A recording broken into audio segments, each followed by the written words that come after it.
ስለ ድሬዳዋ ከተባሉት ውስጥ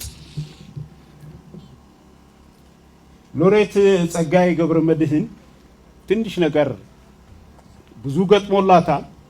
ግን ከዛ ውስጥ ትንሽ ነገር አውጥቼ አንብቤ ልውረድ። በ1965 ዓመተ ምህረት ነው ሎሬት ጸጋዬ ገብረመድህን የእሳት ወይ አበባ በሚል ግጥም መጽሐፉ ውስጥ ገጽ 92 ላይ ስለ ድሬዳዋ እንዲህ ብለዋል። ድሬዳዋ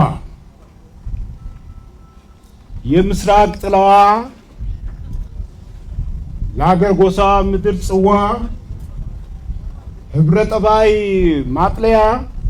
ማጥለያ ድሬዳዋ ውስጥ ደማቅ ሽፍንፍን እንደ አርባድ ጨርቅ ብልጭልጭ እንደ ሩቅ ምስራቅ ድሬዳዋ ቁልቢ በር የስንቱ ዘር የኩል ሀገር የስንቱ ዘር የኩል ሀገር። ስንት ዘር ነው ያላችሁ? በኩል ነው የምትኖሩ። ታንክ ዩ ቬሪ ማች